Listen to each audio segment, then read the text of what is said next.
I don't care what the lists say. Trent Baalke crushed the draft. That's right. You heard that out of my mouth.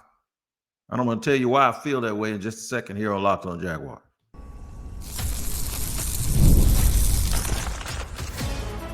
You are Locked On Jaguars, your daily Jacksonville Jaguars podcast. Part of the Locked On Podcast Network, your team every day. It is the Locked On Podcast Network. This is Locked On Jaguars. We're at your team every day. We thank you for making us your first listen. I am Tony Wiggins, the host of said show. You can find me right there in the header if you're watching, and if not, it's at Shop Talking Wig on the X app.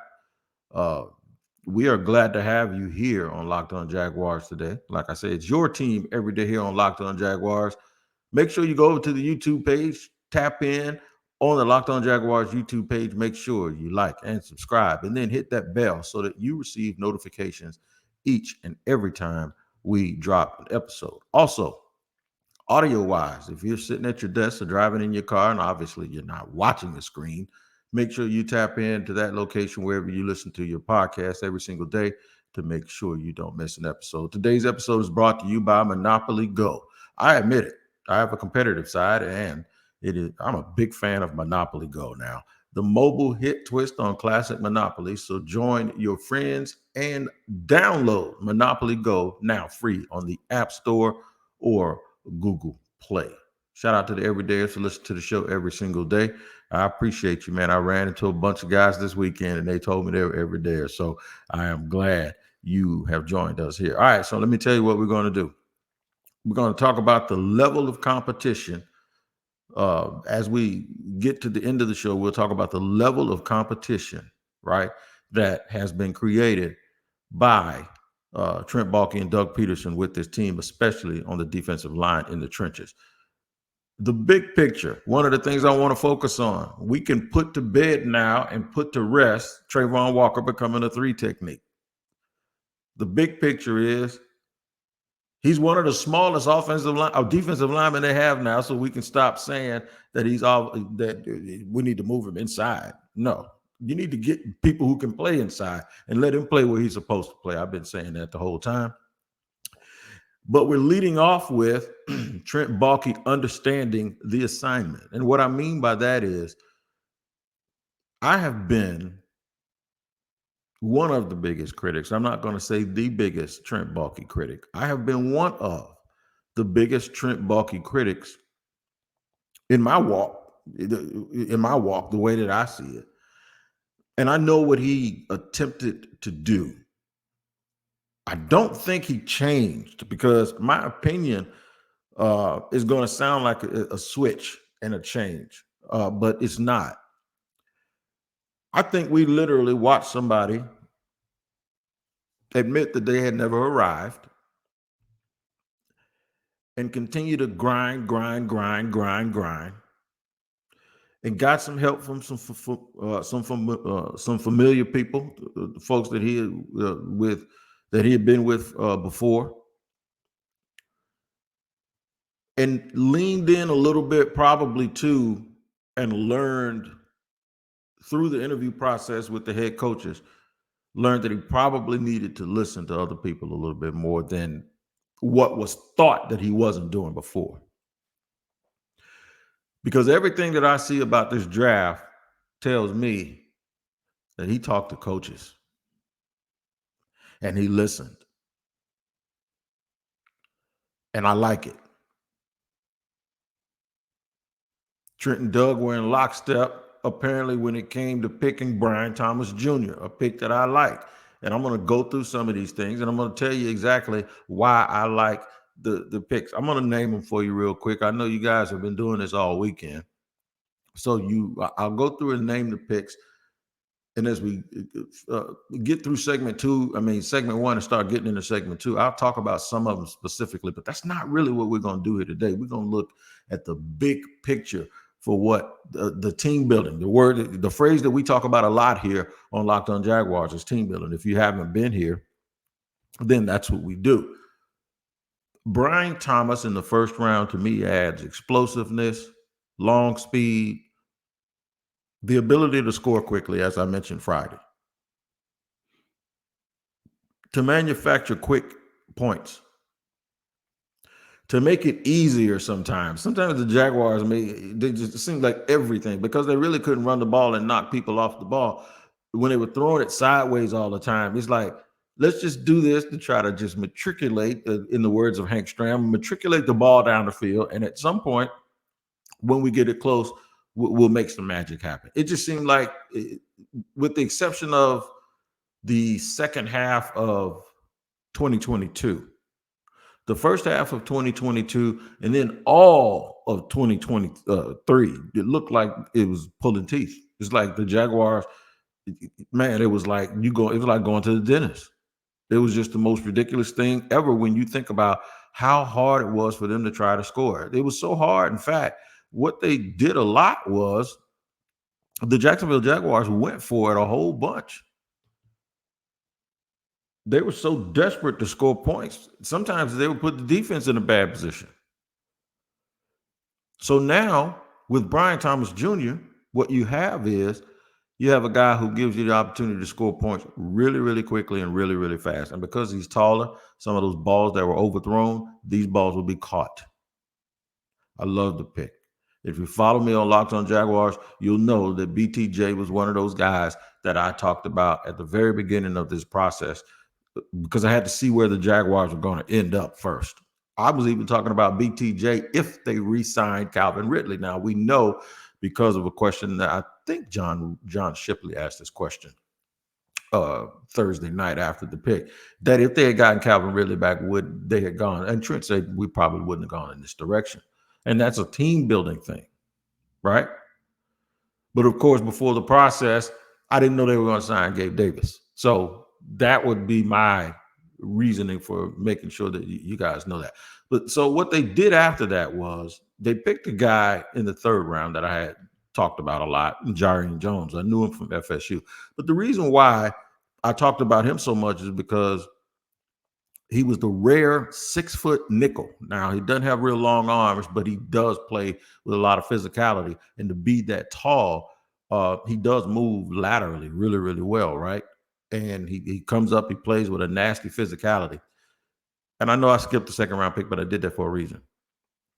And I'll tell you why in just a second. But with Jaguars Jones, what the thing that's so significant for him in terms of me is he can still play outside. So eventually he don't have to be stuck playing inside if that's not what they want him to do. In fact, you heard them talk about Darnell Savage being in the slot, and that maybe when they go to dime, that's when you'll see Jaguars Jones. Some people think he's going to start right away and they're just going to play split safeties and put Darnell Savage back there with Andre Cisco. And I'm thinking like, well, good. I don't know what they're going to do, but the fact that y'all are mentioning all of these names, and we just forgot about Mr. Johnson, who they took last year at safety, right?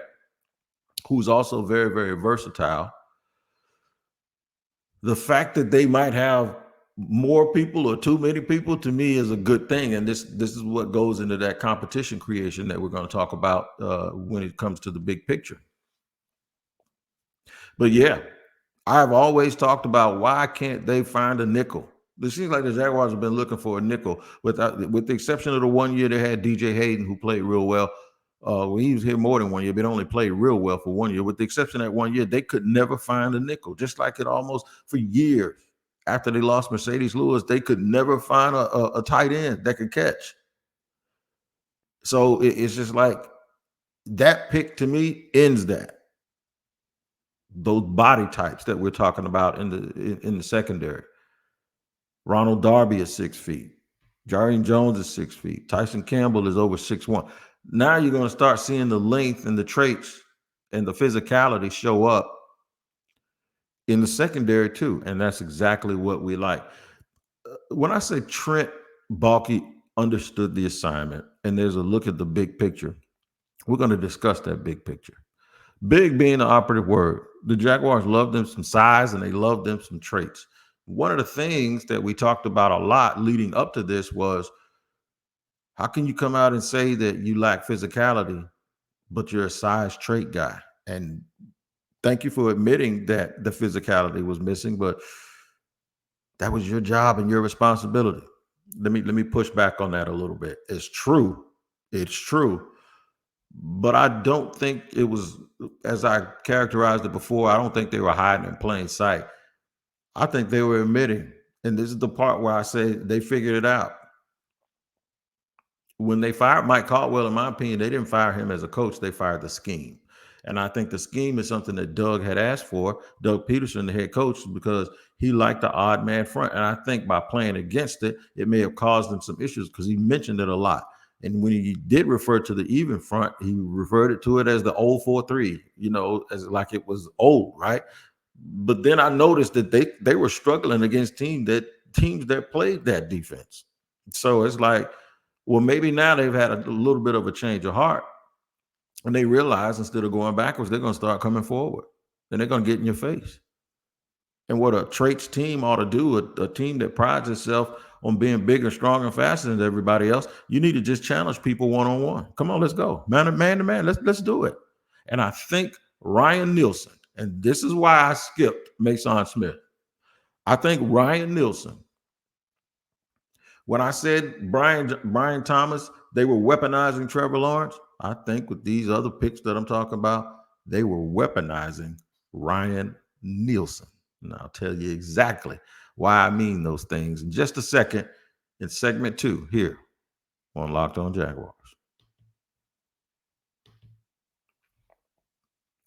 I have to let you know about today's sponsor, and that is FanDuel. Man, FanDuel is the absolute truth. Now, I know when football season ended, y'all didn't think it was over with because now you got playoff basketball and Anthony Edwards going crazy, looking like Michael Jordan, right?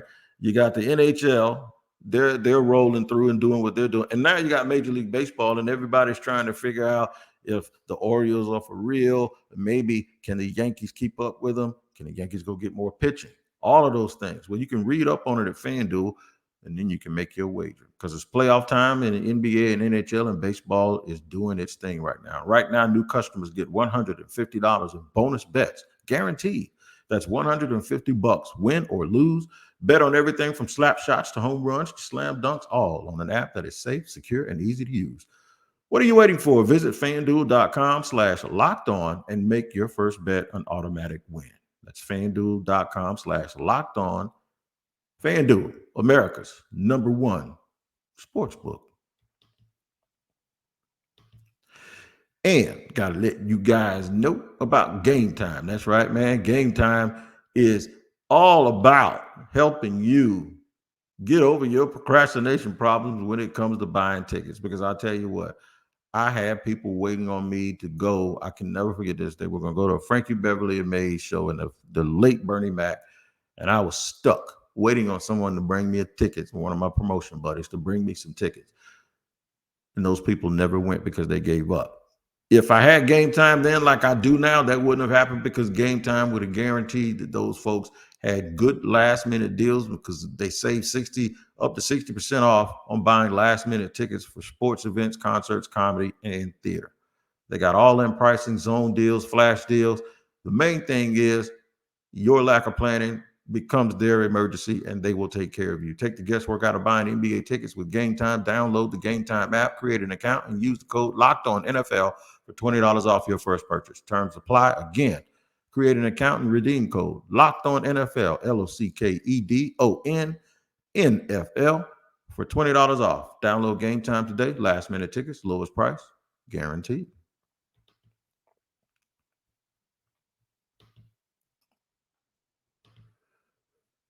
All right, segment number 2 here on Locked On Jaguars. We're your team every day. We always thank you for making us your first listen. I know y'all gonna call me a heel turn. There's some people out there that did not like, but I think some people were conditioned to not like Trent Baalke's draft even before the draft happened. Because me as the biggest critic of Trent Baalke, I've sat here and I'm like, well, wait a minute, that wasn't that bad now. Okay, wait a minute, that wasn't that bad either. I kind of see where they're going here. Okay, I get that too. But I got a crew of pit bulls that were sitting there waiting they didn't even care. It seems like what actually got picked. They was like, we don't like it because we ain't supposed to like it. I hope I can program people to not like that man's stuff. even before you knew what it was, because that's not the intention ever. My intention, and if you're new here, I explain the way it works. I'll tell you exactly how I feel about something, but I will still give somebody the benefit of the doubt and say, just watch, let's wait and see. And when it don't work, unlike them, I'm not the person that goes, well, I don't talk about what happened yesterday. Oh, yeah, yes, the hell we are going to talk about what happened yesterday if I gave you the benefit of the doubt. But what we'll also talk about is this. I think Trent Baalke did fabulous this weekend. I really do. Not going to sit here and tell you what I would have done differently because I said, I don't know what they're going to do. I'm going to sit here and watch it. They didn't take a lot of the players that a lot of y'all wanted them to take because they didn't like them. Maybe they didn't like them. And y'all still wanting to go back and kind of do what they did, was say, well, I would have did this.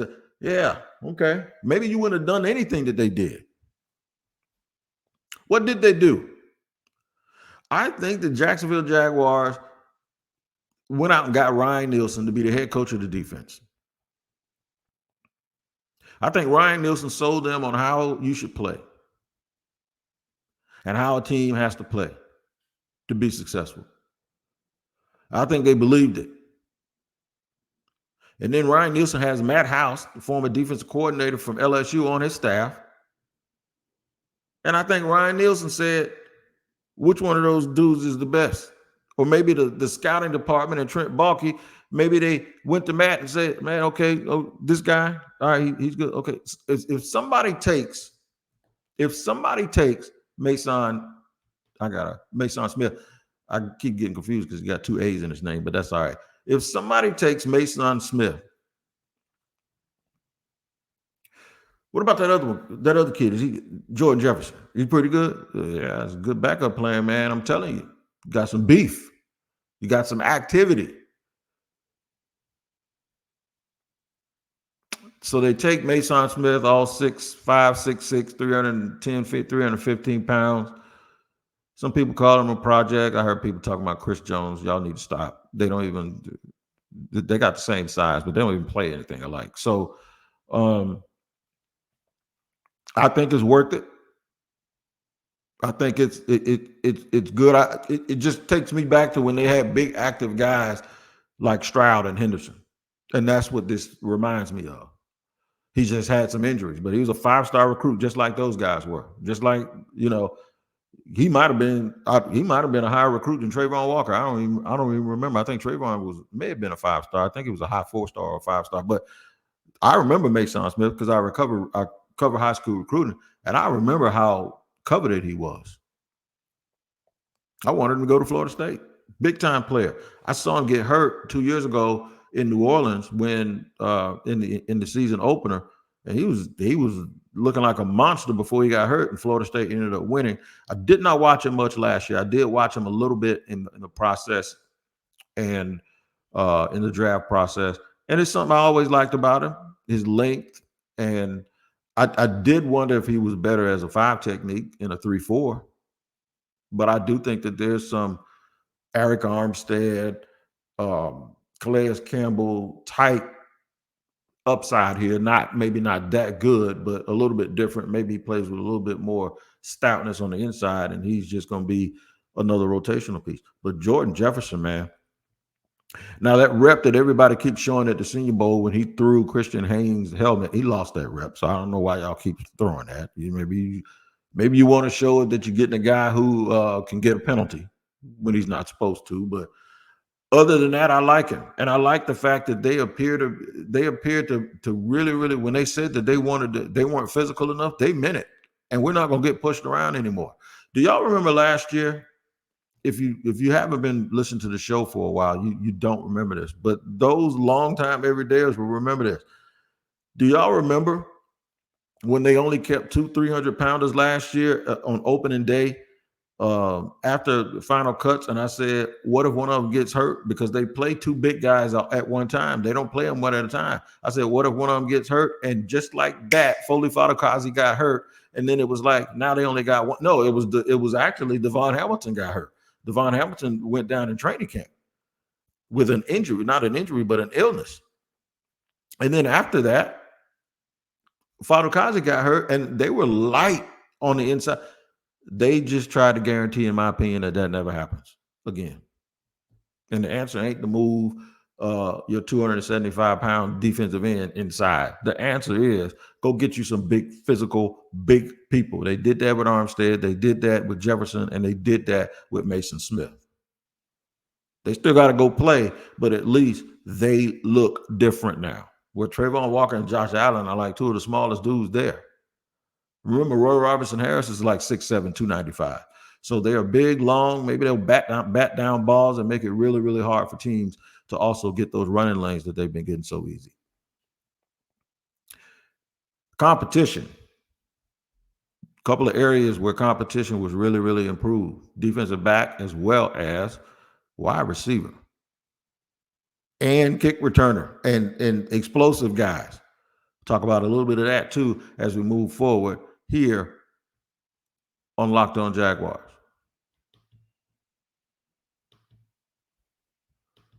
Gotta let you know about Monopoly Go, man. It is the hottest game out, and it's a good time for me to tell you because you got a couple of holidays coming up, you got families, you got cookouts. There is nothing better than the word Monopoly when it comes to getting fans. But now I got something to add to it. Go. It's called Monopoly Go. You can team up with friends for time tournaments where you work together to build each other's boards. The more you win together, the more awesome prizes you unlock. And then there's so much more to get. Unique stickers you can trade with friends to complete albums for big prizes, cool new playing pieces to travel the boards with. It's not just about you playing with just one group of people. You can play with a whole bunch of folks. This thing has been downloaded 150 million times, man. So let me tell you, Monopoly Go is the absolute truth. It is good for you to have as a team building. You can be competitive with your family. There's always something new and fun to discover in Monopoly Go. So get off the bench and go download it now for free on Google Play or the App Store. Game on. It is Monopoly Go.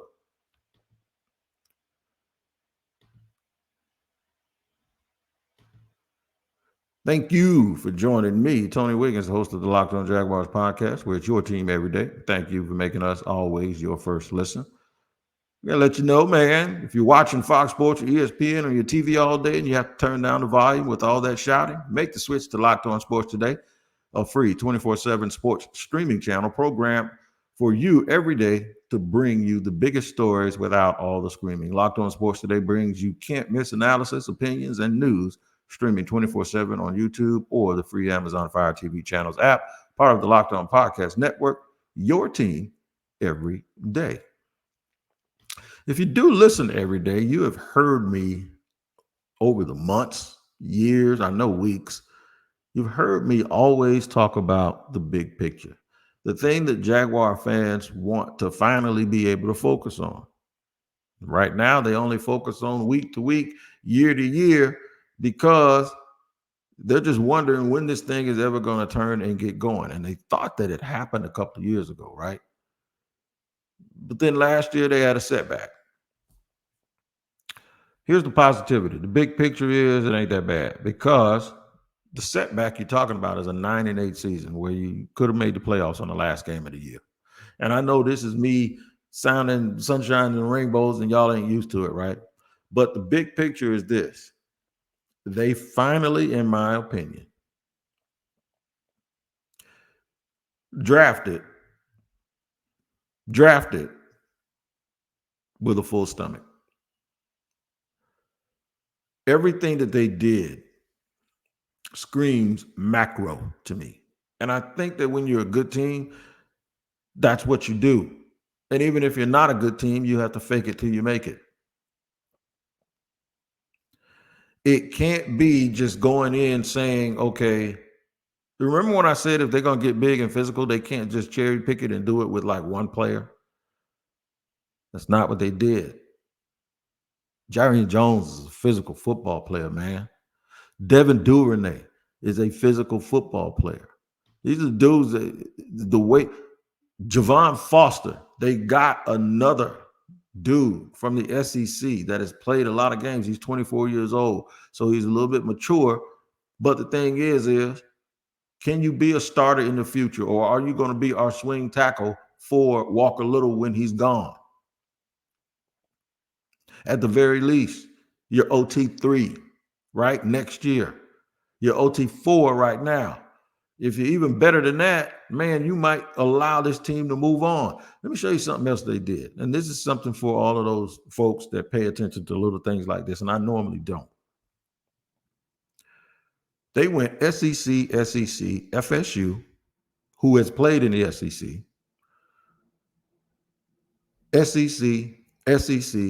SEC, about to be the SEC with Texas, SEC, Arkansas, and then Miles Cole, who I really, really like his length, and he's a real bulky pick, and I really do like him too.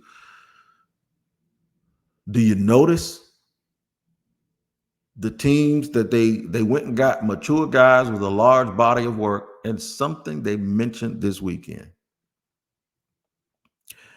And I'd be a hypocrite if I didn't praise them, because they said some things that I've said in the past. And what that is remember last year when Doug Peterson stood up and he's at a press conference, and he says, I asked the guys, what are you doing when you're not here?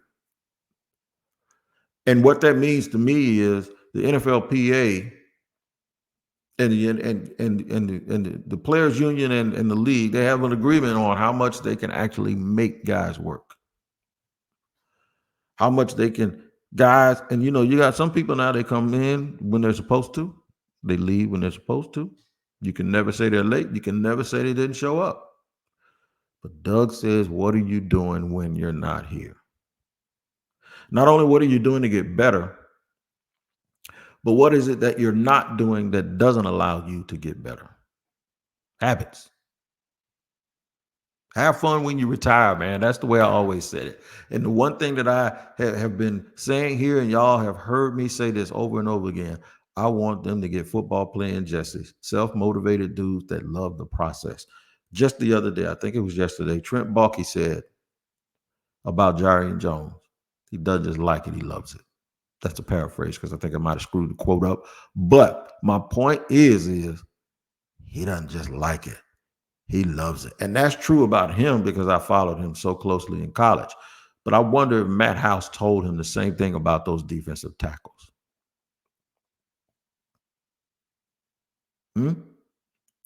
I wonder what the scouts did and what they asked the coaches, and was there a specific edict or mantra for them to follow? I want dudes that love the process. I want dudes that are always at the facility. I want dudes that are physical. I want dudes that have a certain attitude. See, I think sometimes we expect those things to be automatic and natural on these football teams, and they aren't, because that's not who people sometimes go out and pick. They look at too much of the physical stuff and don't pay attention to the other side. Well, what I think Trent Baalke did was, in this draft, he stuck to his length, and I like it. With the exception of Jaguars Jones, I know somebody's going to say his arms aren't very long. He stuck to traits. He stuck to guys who have been in big-time programs, who have played a lot of games. And it seems to me he stuck to dudes that love the process, which tells me what teams do now will tell you more about what was going on in the past than anything. And I think something was going on in the past was maybe over the last couple of years, they 86 some dudes off of this team that they found out didn't really love it as much as they're supposed to. And maybe that's their opinion. Maybe they could be wrong.